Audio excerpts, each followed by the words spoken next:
Jeff, did you hear about Moderna? Yeah, I did. Crazy. They cured cancer or something like that. But yeah, people are making millions of dollars off the play. Yeah, I heard $1,000 might get you $4 million. I know, so crazy. I looked because I know we were at the store and I looked. I was like, I hope I didn't miss an alert.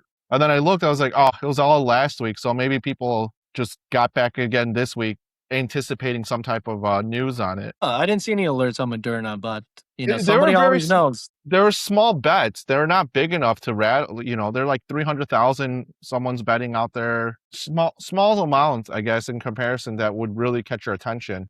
Somebody always knows. Somebody always knows. But hey, I think I'm going to host here today. So welcome back, everyone. It's your favorite podcast, your golfer's favorite podcast, might be even your parents' favorite podcast. It's Two Off the Tee. I'm your host. I won't do the whole I'm the better golfer, but we got James here and myself, Jeff.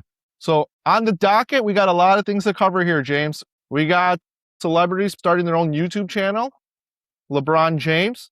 Have you followed any of his content? A little bit. I haven't watched his channel yet. I know he's playing with Bob Does Sports. He almost got a hole in one and he called it, which is, I don't know. People think it's cool that he almost called it. But he's a 22 handicap. But it's exciting to see people join the sport. The sport is growing. It's only a matter of time till more people keep finding out how fun this game is. It's exciting to see people. It's exciting to see the sport grow for sure. I agree. I don't know. I'm not sure if you follow any of the NBA players that LeBron went on a trip with where they recorded. I think he was with J.R. Smith, right? So I thought it was a reunion, which it seemed to be a reunion that they were showing on social media. But I mean, obviously, I don't think anyone knew that they're going to record their golf rounds and make it a YouTube video. So I still have to get around to watching it. But honestly, I think it's awesome. I know growing up, we were in the Jordan era and everyone knew Jordan golf, but no one got a chance to probably see him play. And I think, fans that grew up with LeBron and, saying that he's better than Jordan. And if you golf, I think it's pretty cool that you get to see all of that. I think it would be cool if they did a Jordan versus LeBron golf match, but Jordan, I think, is like a scratch golfer. Yeah, I mean, LeBron doesn't have a chance against Jordan, but it would be cool just to see. Maybe they play with handicaps or something. I don't know. But yeah, it would be totally cool just to have.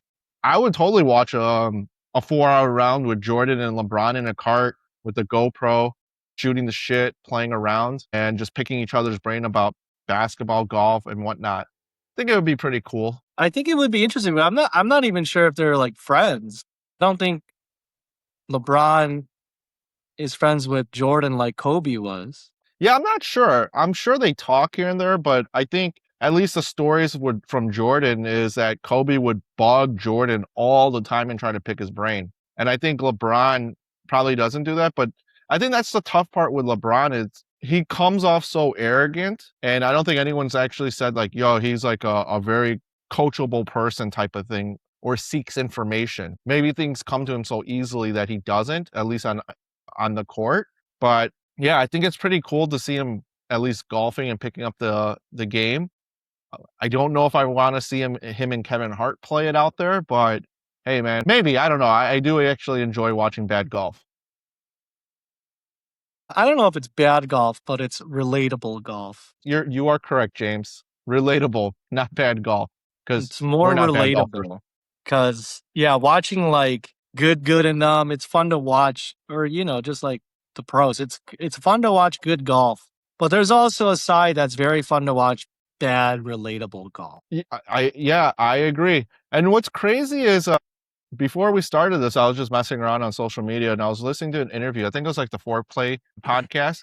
And I think Kisner was interviewing a former PGA. I think he's like a golf coach now or at a school or doing something. Hunter Main. I don't know if you recognize the name. Anyways, they were just talking and the guy, the PGA, ex-PGA pro Hunter was like to his students what's good? Like and he got into it, but he was like, I don't understand. Why would you want to watch these guys play versus like Tiger? And, the kids basically said, I don't know. And I thought about it after. I'm like, yeah, I don't know. Maybe because the pros never put out their stuff to watch and got to get to know them a little bit like on YouTube, because that whole world is totally different watching content. Yeah, and I mean the PGA, or if you just watch, I feel like it's just a lot of highlights. It's not the whole round of golf. You just see him hit like the incredible putt or the incredible chip shot or whatever, it's not the whole round. So maybe that's why. Also, when I'm in a golf slump, I do YouTube search like PGA Shanks just so I could realize that these guys are human too. They make errors. They have bad rounds as well. It makes me feel good about my game sometimes. I do the opposite actually. For me, I watch to see something, whatever it might be, where I'm like, hey, am I missing something? It's like, oh, because sometimes people, you could hear the same information over and over and it just doesn't click. But sometimes you hear that one person, you're like, man, that makes a lot of sense. And then, obviously other people, dude, I've been saying that to you the whole time. It's like, yeah, but I didn't really understand what you were saying. That guy was actually able to communicate that great. So, I Mhm. know I was doing that for our league events the night before, that I would watch some YouTube content and look up stuff. I'm like, okay, maybe I should do this. Putting. Oh, okay, I should do this. So it's just a little bit of tinkering during the round because of the video, which probably is totally a bad idea in hindsight, but I thought it would help. It's funny you say that because I used to do that before during the league events, and I would like try to get inspired and watch videos and swing tips and yeah, like tinkering with my swing or whatever while I'm out there during the event. Did not always end well. There might have been a season where I didn't even make the first playoff, or no, everybody made it, but I didn't like make the second event playoff. And that might have been one of those times where I was like tinkering and I was doing a lot of things and just getting in my instead of just swinging my swing and playing my game. Because I will tell Mm. you, I was playing around the other day with our fan favorite Cowboy, and I don't know if he was trying to get in my head, but during the round, he was like, "Your backswing is short. It's getting shorter." And he said something else. He's like, "Oh, it's too fast. Your tempo's too fast." And I was like, "Is this guy messing with me or like?" And I started listening to it, and I was like, "Dude, I'm not hitting. I don't know what I'm doing out here anymore." And the conditions were really, really bad. But I think he was like trying to get. I don't know if he was trying to get in my head, but I think he got in my head where I was like, "Should my hands be higher? Should I be rotating more? Should I get my hands way up there again?" And then, yeah, I was like, "You know what? I'm just gonna swing my swing." And then I shot like 1 over par through the last 8 holes, and the first, like, 10 or 11 holes were just awful for me, but I was like 1 over through the last 7 or 8 holes. I did see that on Grint, at least on hole 2 in particular. I was like, whoa, what happened there? Massive blow No. up. I piped a drive, it's like a par 5, I piped a drive right in the fairway, but my ball was still covered by grass in the fairway, and I took a 3-wood, and then he, like, drove to his ball, and I was like I addressed, and I was like, "Oh, I'm not gonna hit this well." And I was gonna go back to the cart and get a club, but I was like, whatever." And I hit it, and it didn't go very far, and I didn't hit it that well, and then I was in the rough, and the rough was, like, 3 feet. And then I shanked it and then I had to take a drop, and then I went in the bunker, then went over and chipped on in 2 putt or something, and yeah, I got a 9, and then he birdied, and then I was like, Yeah, I "Okay, saw that. whatever." But then it looked like it was getting very close on the back nine. I was like, oh, okay, this guy finally is stringing some holes together, like 5, 6 pars in a row. So I now it makes maybe a little sense. Maybe I don't think he was trying to get into your head because, as you mentioned, that your backswing's a little short. I was gonna say after you mentioned it and playing or watching you warm up, at least I don't think we've played a round in a little bit together. I noticed that your backswing was getting a little shorter.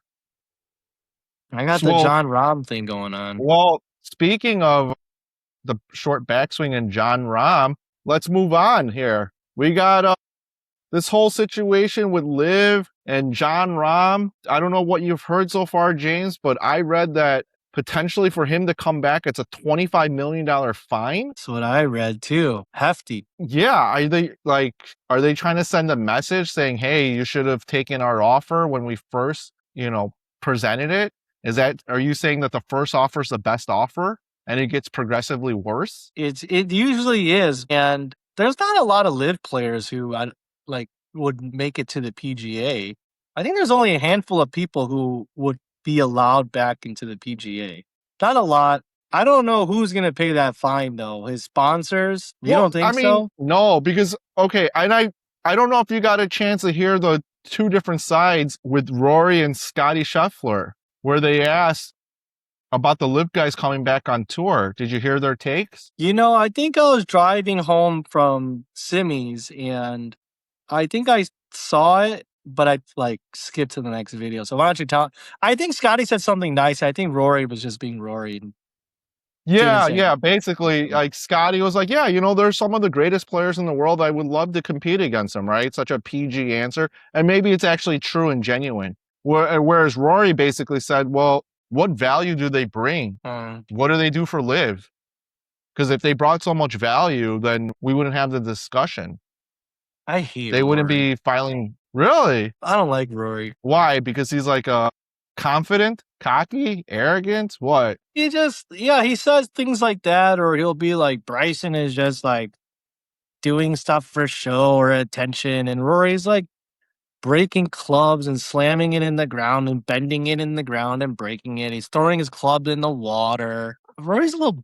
Yeah, but you know what? All those other guys that we're talking about, at least on Live coming back to the tour, they were like that. I mean, Rahm's a hothead. I mean, Bryson's a crybaby. Basically said, "I'm going to quit this tournament." Yeah, So, I don't think they've ever said anything negative about another player like that. Not like Rory. I don't think so. But I think that's because they're on the opposites. They're competitors, basically, not only in the field but amongst their league. So you have these individuals, and maybe they were cool at one point, but you have these individuals that defected and went to Live and started a new golf league and chased some money. And hey, guess what? The grass wasn't greener on the other side. Let me come back to the PGA, where Rory's been trying to do what he can for the PGA and being essentially the face of the PGA. So I think him as a face of the PGA right now and the leader, I think he makes a valid point. What value do you bring? Why should we bring you back? We've been perfectly fine without you. Sure, of course they've been perfectly fine. They have majority of the pros. Rory's is what they used to call people when we're younger, teacher's pet. Yeah, sure. Teacher's pet. I could agree to that, He James. was kissing But him, kissing ass yeah, everywhere. yeah, brown noser. But I mean, but I think for Rory, I don't think it's brown nosing, because with the player equity stuff, I mean, he gets a rather large chunk of the player equity because of his position and what he's brought to the table. Remember, don't forget, they all get a little equity in the PGA now, and Rory gets a very bigger slice than most. So again, why should you let these guys that left come back in? What value do you bring? Do you really? Here's my thing. There are some of the best golfers in the world in Live. Agree or disagree? They were, yes. Okay.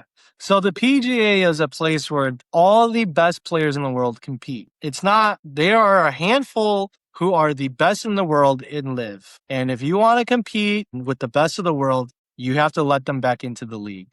As much as you Okay. may not like it, that's what the PGA stands for, is playing with the best of the best. Yeah, but you also have to earn your stripes to making it.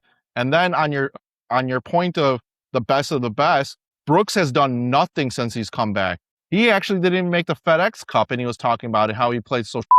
So if What happens Brooks, to him?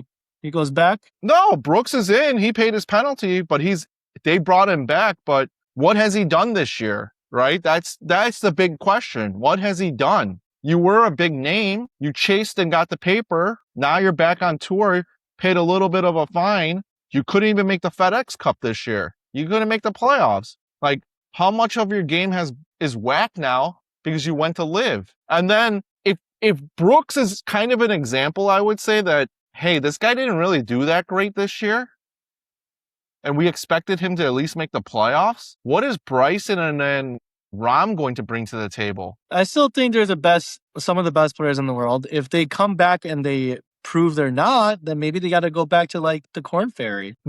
Okay, and let's say you do that and they say, nah, I'm done, I'm out. Then Then what? they're out. Then they're not. Then they are not the best of the best. Right. Then they're not So the best of the best. And that's why I think I agree with what Rory is saying. What value do you bring? Put yourself in that position. I'm just making up numbers here. Let's say you had a 13% stake in the PGA for equity. And as that pot grows, your bag grows more, right? So do you think by bringing Rahm and let's say Bryson back, does the value of your position increase? stay flat? Do you think they're going to, let's just say your value in your position is like $10 million of value because you're in the PGA. Do you think they're going to 2x it, 3x it, 4x it for you by coming back? Well, Bryson is probably one of the most popular golfers in the world today. So yeah, I think a lot of people would pay to watch him play in the PGA. You think this? So you think more fans would come back? Yeah. Well, I don't know, come back, because the same fans who watch Live probably watch the PGA. Well, no one watched Live. That's why they're in their predicament right now. I think people, well, they don't watch it, but they go to the events. There's a lot of people at their Live events here in Chicago. Not really. I And mean, don't not forget, really. okay, are you talking about the one at Rich Harvest that we went to the first year? Yeah, there was a decent amount there. Those are free tickets. Still a decent Of amount. course you're going to have people go out there as free tickets. I don't know. What about I think no, the second time wasn't free. I don't think the second time was free. I had to pay. To what, Bolingbrook? No, they had two at Rich Harvest Farms. Well, all right. Well, you paid. So you paid not to see Bryson. You didn't go. You just went to go to an event. You didn't go because Bryson was there. You went there because That's Liv was correct. there. That's Right, correct. that's I why- would never okay. pay just to see one person. But there Well, that- probably are kids who are fans of Bryson, and then they ask their parents to bring them. Yeah, that could be very true. Mhm. But I think those kids would go anyways without Bryson. So I think I agree with Rory. What value have they brought? And I don't think they're going to bring any value, because if they were a needle mover in what they did, Liv would have done way better. Just like, back in the day, like I keep mentioning, WCW versus NWO. WCW signed some pretty big talent, and they almost took out WWE. So If Rory left the PGA, you think anyone would care? yeah, I think they would care. You think like viewership is going to fall down because Rory McIlroy is not in the PGA anymore? No, people are still Yeah, going to I watch think the so. PGA. No, Okay, but I think more eyes would follow where Rory went. I And think my whole- Bryson has a so- bigger following than Rory But- for sure. No way. You're saying Rory and Bryson are basically A1, AB. 1A, 1B. No way, dude. You're crazy. Bryson is probably the most popular golfer right now today. I don't think so. I think so. I don't think so. But we'll move on, because I think that fine that they're trying to give Rahm $25 million obviously is pretty excessive, but I don't think he's going to come back as the same player anyway. So Rahm we'll keeps see what getting happens. screwed. He doesn't get all of his money. He has to pay a huge ass fine. Rahm is just getting the short end of the stick in Ah, well, 2026. hey, whatever business decision he made, it wasn't a good one, because the PGA opened the doors for all these players to come back and made a path, and they all said forget it, and now here they are. I mean, Liv, I don't even know if you heard, and we'll move on after this part, James, but Liv, they can't even pay their vendors anymore right now. Can you Tough to be imagine? Liv. Can you imagine having a tournament and it's like, yeah, sorry, dude, I can't pay you. It's like, what? I was depending on this check after months of helping you host this event, and you can't pay me now? Who are they not paying? Like the people who set up the grandstands and stuff? Or Vendors, everyone. No one's getting paid. so you got to get that 50% deposit up front or They something. probably got, I would hope that some of these guys got some of it than none of it, but still, what a shame. It seems like every week it's getting progressively worse, these Liv stories. And yeah, this could be Rahm's last week. And I don't know if the PGA, what the path would be, because these guys didn't take the path that was offered. So they might be out for a year. So who knows? I think there's more developing here, but I think like you like to do, we got to move on here. So the front nine, James, you got a chance to sit out playoff one, where we played at Seven Bridges. How was Yes, it sir. being the spectator that week? Yes, sir. It was a much different game that I was playing. I also did not play to the harshest extent of the rules. The rough, for anyone who doesn't know, it's been raining here like crazy for the past, 2 weeks or something. There's so much rain that these guys cannot mow the lawn. And the rough is bigger than my head. It's like 3 feet tall. So if I landed in the rough, a couple times I moved my ball. Like in the rough, I moved it still, but I fluffed it. I fluffed it up a little bit just because, dude, that rough was nasty, man. I don't know if you were in it, but there was one I had to muscle like a 7-iron. It was a par 4. I had to lay up and muscle a 7-iron like 100 30 yards just because it was so thick. But it was fun just spectating, watching the leaderboard. I was riding with Lorenz, and he joined the leaderboard because of just in case England couldn't make it, that he would have been an honorary like 16th or 15th seed. So I was watching the leaderboard through his phone every time. He would leave his phone in the cart, and I unlocked, and then I would just grab it and then go to the leaderboard and look. And it was very exciting to watch you guys. There was a moment where I saw you hovering in the 5th to 7th seed, and then boom, 8th seed, then boom, 10th seed. And I was like, what's going on with my brother? And a lot of the You're guys rooting that for we me. thought, huh? You're rooting for me all of a sudden because last week you're like, I can't root for you. I mean, yeah, see, you're my brother. Yeah, I was rooting for you. But you did all this hard work. You put this league together. It sucks that you can't make, the second playoff. Of course, I was rooting for you. What did I say? I said, I don't think you're going to make it. Yeah. I think that's what I said. But of course, I'm still rooting for you. You're my brother. Well, you know And what? It was very discouraging, and it was on the back of my mind while I was playing. I was like, James is rooting against me. How can I play well while my own blood is rooting against me? Judas. that's the push. That's the push the shin blood needs. Is you got to tell the shins they can't do something, and then they do it. But of course, I don't know what happened to you. You got in your own head or something. Uh, I saw like 2 triples on your scorecard, and I was like, oh no, this guy but you're only like 1 stroke back. I was like, he's not far off. He's only 1 stroke yeah, back. it was.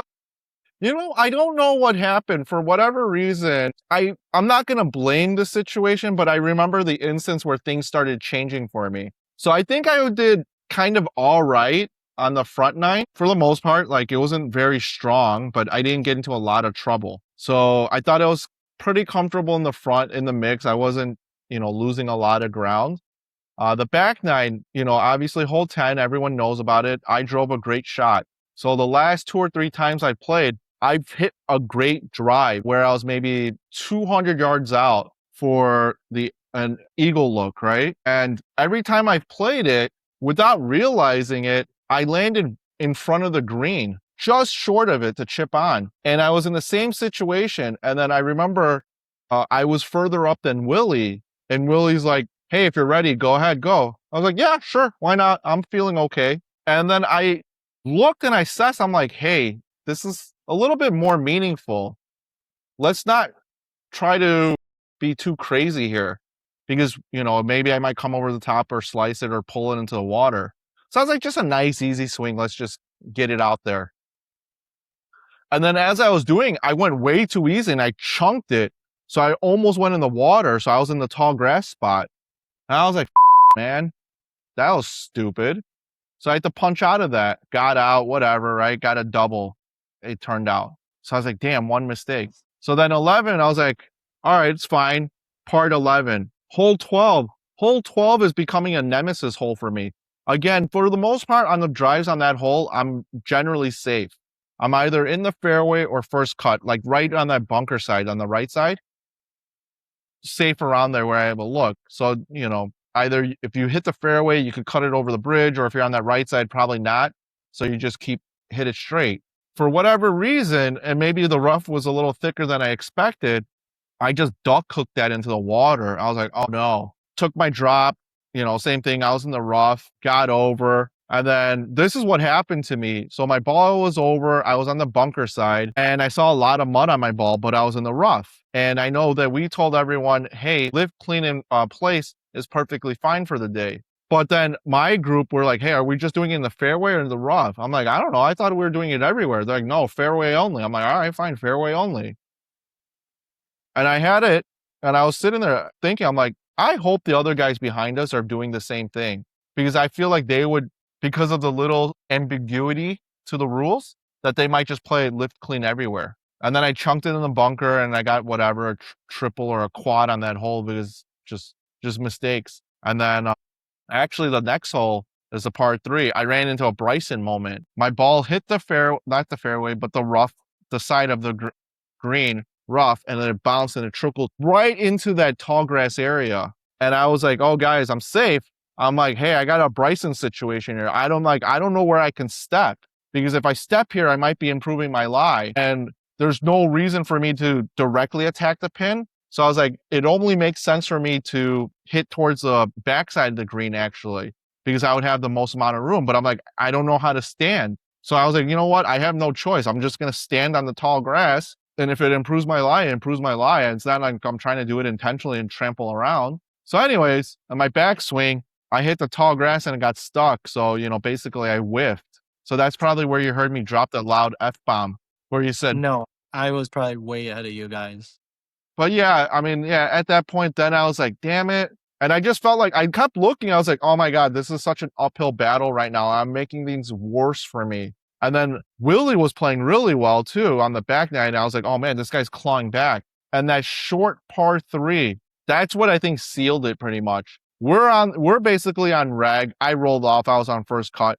Willie hits it fat. It looks like he's gonna go in the water. So I'm like, he's gonna have to re-tee. So I thought I was gonna have a window there. Nope. Hits the one boulder out of nowhere, ricochets to the front side of the green, and he's like 40, 50 feet away from the cup. Sorry, yeah. And lag putts the hell out of it, where he almost birdied it uphill with like a big ass break right to left. I'm like, man, this guy's just in the zone at this point.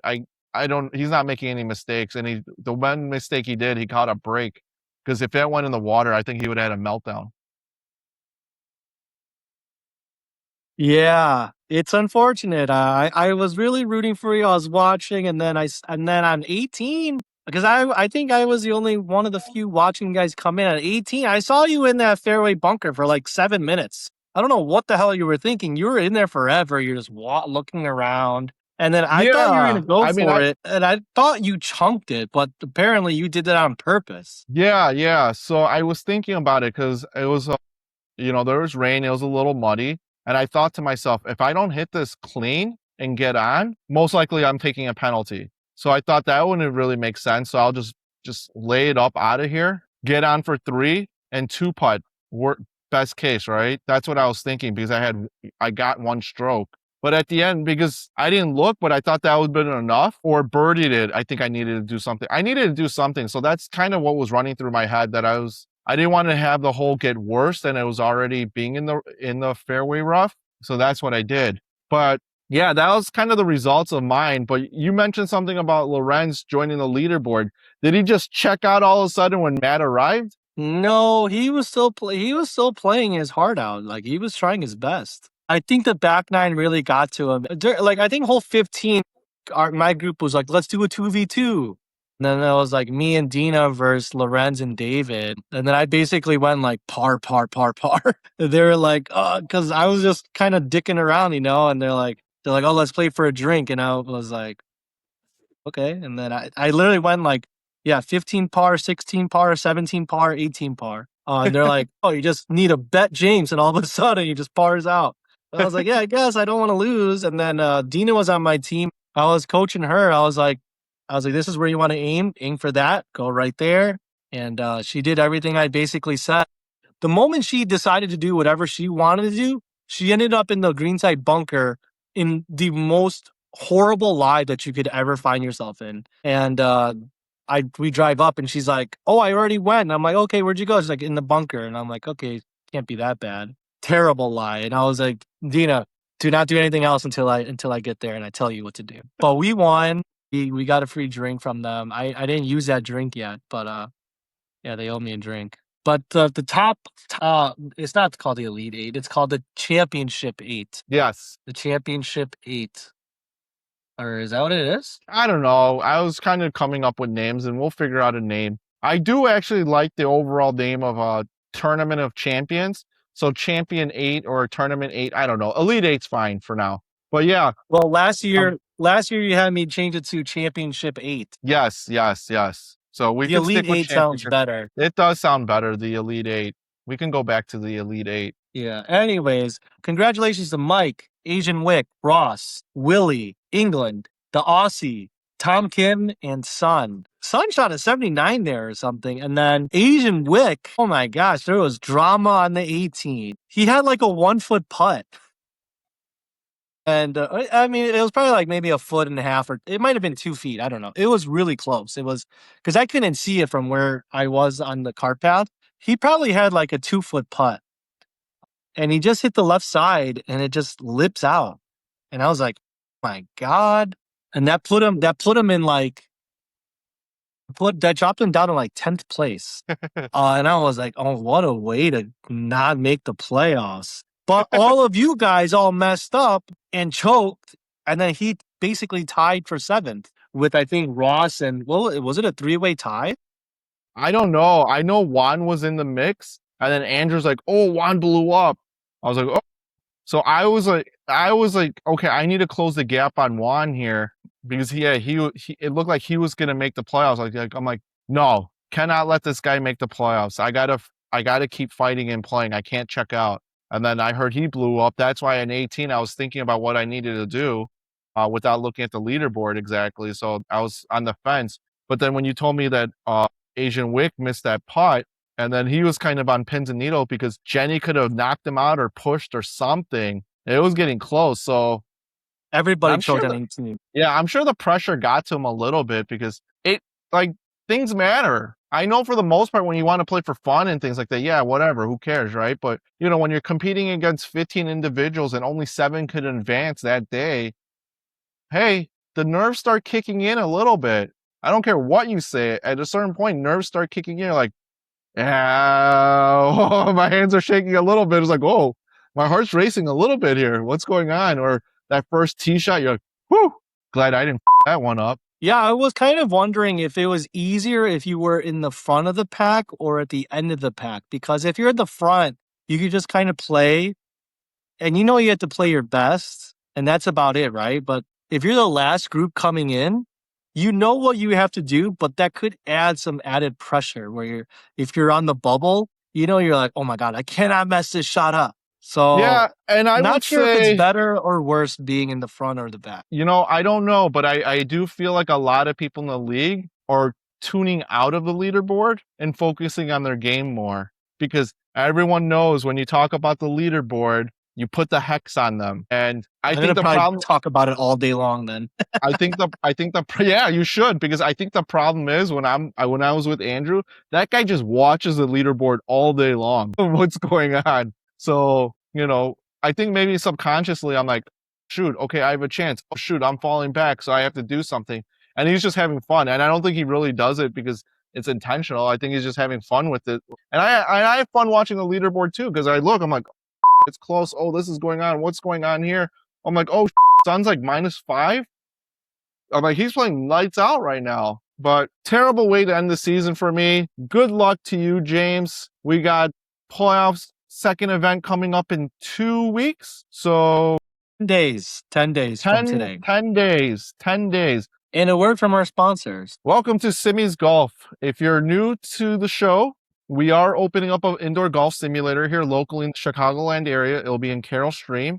We're going to be open 24 hours, 7 days a week. James, do you have anything to touch on? We are very hard at work trying to get this thing built, get this thing done, help you guys improve and watch your game. Cannot wait. Follow and join the email list for updates. We cannot wait to have you guys. For sure. So website, simmysgolf.com, join the wait list, and we'll give you updates when we open up. And make Back to sure our scheduled show. Let's move on here, James. I mean, we covered enough of our playoffs. We got to move on to the back nine. I know that I've been challenging you over and over and over, but you keep dodging me here. And it seems like new opponents have stepped up. We got challengers stepping up from out of state, from Oklahoma, looking to fly in during President's Cup to play us. I mean, we got Tom challenging us with his cousins. And I know one of the cousins said, I want in, but then Tom keeps switching his cousins out. I mean, I think we should just play the cousins and get rid of Tom. That might be the best thing to do because, Tom is he can't pick a teammate. So we should just make the other. Well, I think they should be able to pick their own teammate, but they're all cousins. Yeah, but I think us as the champions, we have some say in who we want to play against. We've earned that right. Have we? I believe so. We have regained that belt back. I told you we're going to end the losing streak. We ended the losing streak. We got a hustle coming along here next month here. these guys flying in during our President's Cup, and we got to find some courses to show these guys what's up. And then They we say got the they're like 3 handicaps. yeah, I know. That's why I said we're being hustled. Yeah.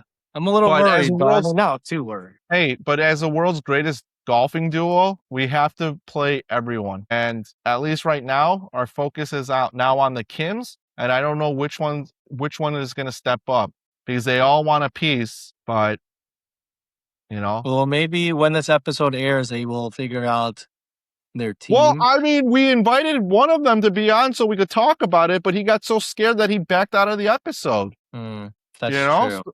right? Like he I backed don't out of even know when we're gonna have time to play.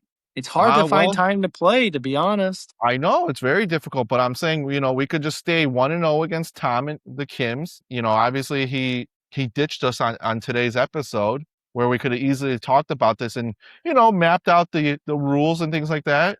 That we're like, hey, your quarter's up on the machine, we'll play. But he backed out. And, I'm just talking to you now about the Kims, about the segment here, and he couldn't join us. And I think it's only right to play the other two Kims and tell Tom, hey, sorry, man. Okay, well, let them know. Tell them that we accept their challenge. I don't know when we're gonna play. Maybe after the second playoff round. Let's get this show on the road. Let's drink some beer and whoop some ass. And I'm all out of beer. I guess we'll have to put a little pin in our difference here of the brother versus brother.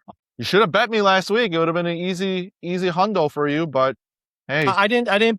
I was moving my ball out of the rough and stuff. They wouldn't have counted. Yeah, fluffing the ball up now, huh? Giving me over it, but you can do it because it's like whatever. So I was just playing a leisurely round that didn't matter. Hey, I totally understand, which brings us to the final hole here, whatever we call it, the free release part of the show. We gotta think of a better name for that. Maybe it should be I think free relief is good because I don't know if you've ever seen Seinfeld, the episode with the airing of grievance during Festivus. so. Well, it's free relief, right? It's a moment that we get to share our opinion on certain things in golf because I definitely have seen it on social media where people are commenting about takes I've said and they don't appreciate what I said. So What are they not appreciating now? right now, the first thing that comes to mind is actually your comment about playing on a tree root. Where they're like, I'm not going to break my club. Okay, so take an unplayable. That's what I keep saying. They don't respond back. Yeah, take an unplayable. Well, right. At the end of the day, I know it's like, it sounds like such a dick thing to say, but don't hit it there, right? I agree. I mean, it's well. I guess let me go back a second because I was saying I was playing a leisurely round with you guys the other day.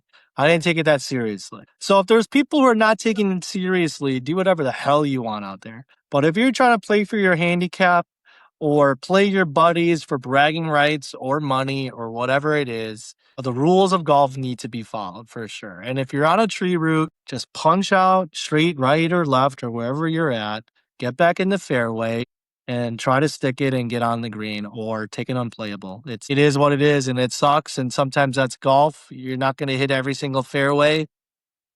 And that's the only way you get better. You got to learn how to punch out of those trees and get out of those instances where you're in trouble. Hey, I agree. The comments were about the route. It's mixed. It's a different crowd on TikTok versus Instagram. But I would definitely say at least people are not liking my take on the fact of play by the rules of the gallery drop. So anything on your mind that you want to get off your chest for this free relief that we have, James? I guess I'll touch on the gallery rule drop because on Monday or whatever, we were giving each other gallery drops because my ball was clearly in the fairway off the tee. At Harborside, the fairways are wide. It's not like it's trees or anything, and if you haven't played there in a while, they're pretty wide. I was clearly in the fairway and we couldn't find my golf ball. It was so wet. Somehow they were allowing carts to ride wherever you wanted. I don't know. The fairways must be in really bad shape, but I think balls were getting plugged where you can't even find them. But besides that, the gallery rule drop I think is stupid if you can't find it. If it hits I saw a video, the guy said, if your ball hits a tree and you can't find it, I'm giving you a free drop. And I was like, well, where does a person drop though? Okay, you hit the tree. Where are you dropping though for a free relief or free drop? Where are you dropping? I don't know where you're dropping. I don't know where your ball went. It's the whole point of it. And yeah, don't hit the tree. Of course, nobody likes hitting the tree. And the rule sucks. So yeah, the easy thing is don't hit the tree. Don't go over there. But You said Monday you were giving gallery drops because you couldn't find your ball. I don't like that. I'm not gonna lie. I don't like that. you wouldn't have found your ball either. I lost like 5 balls in the fairway. Like I legitimately, I was losing like Pro V1s that I just bought in the fairway, and I was like, dude, I had like the sleeve of Kirkland's. I was like, dude, I'm going to Kirkland's. You cannot find your ball. It was stupid. Even if you knew where it was, you cannot find it. Yeah, but It wasn't on top of the grass. It was gone. you're in the fairway. Yes. Well, I mean, you know what though? That's kind of that piece of that rule where you're not playing for anything. But then, the problem though is this just makes it okay for that playing partner to say, see, James does gallery drops, but it's like a one-off scenario. I mean, Because no one's talking about gallery drops when you've had crazy thunderstorms in Chicago and no one can mow. I mean, the fairways there were like thicker than Big Run's fairway. It was terrible. It was awful. Me being in the fairway, the ball was half covered by grass. It was stupid. It was a waste of time to go play that day. yeah, okay, fine. But all right, I don't love it, but I understand. Imagine if you piped a drive in the fairway and you literally can't find it because it's plugged in the ground. It's stupid. But I mean, that's what I'm saying. You guys don't play for anything, so it's like, who cares? Like, I don't care if you play for anything. But at least last week, I was saying, you were playing that way, and it stemmed over to a lot of your rounds where you wanted these things because it seemed nice to have, as opposed to playing competitively for something. And for me, I was thinking about it. I was like, oh, what are we going to talk about? I was thinking about, like, I haven't actually had a chance to play like a leisurely round where I just don't care and I just, play whatever shot. Obviously, the only thing that I would be doing, it would be hurting me because if I play exceptionally well and I'm just putzing around and recording a respectable score, that just only affects my handicap for the most part. But the one thing, James, I see in a lot of the comments here are people talking about pace of play. What's your take on this? So again, on Monday, was it Monday? Monday or Tuesday? I played at Harborside, right? It was awful. Dude, we were waiting on the tee box like 10 minutes every single hole. I was getting pissed. At that point, the pace of play was exceptionally long. It was unreasonable to be waiting on the tee box 10, 15 minutes every single hole. There was another group. We were waiting on the tee box. The group in front of us did not tee off yet. And the group behind us came up on us too. So now there's 2 groups just waiting on the tee box. And I was like, this is crazy. So then we saw the ranger, we saw a worker there, and we're like, yo, what's up?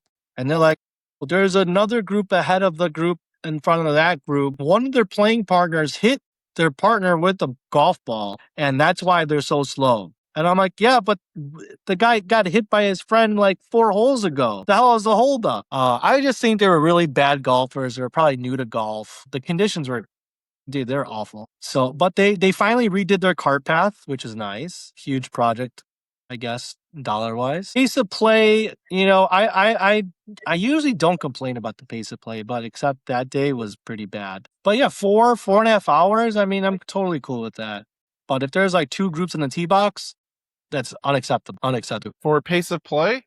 I mean, I've said it multiple times. I mean, these courses, they just stack so much of the tee times together, 10 minutes apart. I saw in the comments, like, my course does 7 minutes. I'm like, are you in a heavily populated area to do 7 minutes? Because if it's 7 minutes and it's like only a handful of you, okay. I mean, I don't know. It's just, I think it's great because the great game of golf has grown, but these courses have just gotten really greedy because it's such a revenue generator, I would say right now for them. It feels like they're probably printing money, but stacking these tee times at 10 minutes and maybe some of these courses that comments are saying 7 minutes apart. I mean, it's just ridiculous. So again, for pace of play, I mean, at the end of the day, I mean, I was kind of going back and forth with the one person in the comments where, about the gallery drops or hitting bad shots and things like that. I mean, it just really boils down to what you said. Bad golfers, it's just bad golf. It's going to take forever to find your ball. If you hit an aired shot and, you hit it, your dispersion, like the pros, if they hit it offline from the fairway, they're probably maybe, I would say 30 yards off the fairway. But amateurs, when you slice it or even hook it, you're probably slicing it 60, 70 yards right. And you're probably, I feel like most people, I've seen it, especially in our league. Yeah, I could hit the ball 260, 270, but I hit a slice and they're looking for their ball at the 260 marker. I'm like, no, dude, it's a boomerang, dude. You missed. You got to go way back there and find it. And I think that's part of the problem because people just assume based on how far they hit it, based on that, based on a slice or a hook, that is probably in that general area, and they keep their eye off the ball. And I think that's one of the biggest problems. People don't keep an eye on their ball to know where it actually landed. They think they have a general idea of where it landed, so therefore it's okay, and I don't need to watch the ball anymore, especially when it's going in the rough. Like, it's not really my job to watch your ball when you hit it. It's a courtesy for me to help spot it and find it. And I know in our Discord, someone posted it's a good vibe thing. Yeah, it's a courtesy thing. It's a good etiquette thing for me to watch and help you find it. At a certain point, I'm not walking in the tall grass. I think you pointed it out when you walk in those weeds in shorts. I mean, your legs are itchy as hell. I definitely don't want to deal with that anymore. So sorry, dude. I'm not walking in there. I might sound selfish of me, but hey, I mean, you're really not in play. So I don't need to go there. So yeah, I think what you said for pace of play, it's just bad golf. It's just You you know, can't fix it. I got another thing about the pace of play thing, and I think this has to do with how much golf has grown. You remember when we first started playing and we were always trying to zip through the course? And granted, we were playing like we were making a 4:30 tee time after work and we were racing the sun. But remember so many times when we started playing golf, we were like trying to skip holes, skip the slow people. Then we had to like go back. I mean, we were fools like 15 years ago when we were playing golf. I think that's what's happening in the world of golf today is that a lot of people started playing golf post COVID, and there's still now a lot of new golfers entering the game, and they're just trying to zip through and finish so fast, and they don't want to wait at all. And it was just like us when we first started playing golf, is like we were just impatient. We just wanted to hit it, go, go, go, go, go. And now I don't know if it's because we're older or what, but we're just like, oh, it's just nice to be out with your buddies. You're out for 4 hours and your friends, you shoot the talk some trash, play some golf, and it's fun. But I guess when I was in my 20s, we were in our 20s, we try to zip around, or I would play solo golf and I would have my solo golf cart and I would just get up on everyone's ass and, try to let me play through and let me just keep going and, finish a round of golf in 2 hours. And then it's like, okay, what am I doing now though? Like, I don't know. For some reason now it's like I enjoy a 4 hour. I don't want to rush around the course. I don't want to just rush around and finish. Like I want to just enjoy myself out there and play. So I Yeah, think well, that's where a lot of the pace of play thing is coming from, is a lot of new people and they're just complaining about it taking 4 hours when it's supposed to take 4 hours. I could see your point to that in terms of when we first started zipping around and being impatient. And I think a lot of times for whatever reason for golf, there's a lot of people that are very impatient, considering the fact that you know how long this game is and the challenge that you face. That I almost feel like you're not giving yourself enough time to enjoy the game. Like, or maybe the game is just too long. I don't know. I was listening to actually this segment, and maybe we'll talk about it later, but maybe there's just too many holes in golf nowadays. Most I think sports I is heard like someone say soccer. that. Yeah, soccer's like 90 minutes, so maybe golf at 18 holes is just too many holes to play. Nah. If anything, it should Yeah. be longer. I think when you're playing competitively or 18 is perfectly fine, but on a random like Wednesday, Thursday, I would be cool just going out there walking or playing 9 very quickly just to get that little bug, right? That little itch and go, oh, okay, I'm going to go out there again. Because when it's 18, it's like it is an all-day affair. And I know now that we got, fall golf coming around, and if we have these later tee times, now we're racing against the sun again. So pace of play, I think you're right. It's the same thing that we ran into, that we were just impatient. And I feel like a lot of golfers that are out there right now, they're just very impatient. And maybe it's more so now. I don't know. Maybe it's because our day and age now where people want to only watch 10-second videos. Like, I need to know everything in 10 seconds, 15 seconds. Give it to me now, now, now, now, now. Like, I can't even listen to music anymore because all I listen to is hooks. It's like, oh, okay, I got the hook. Next song, next song, next song. Yeah. So So I I think keep saying that's too many new golfers and too many people joining the sport and too many opinions of what golf should be from people who just started playing golf. Dude, it takes me an hour to get there. Takes me an hour to get home. 4 hours. It's a 6 hour day for me. I don't complain. I love it. hey, I agree. I mean, when you have, I guess not nothing better to do, but it's definitely nice just having a day to yourself to no worries of what's going on. Touch some grass, play some golf, chill out, play. James, I think that wraps up the show here, and I'll see you next week for the round for the playoff 2 for the Elite 8. 4-4. See you.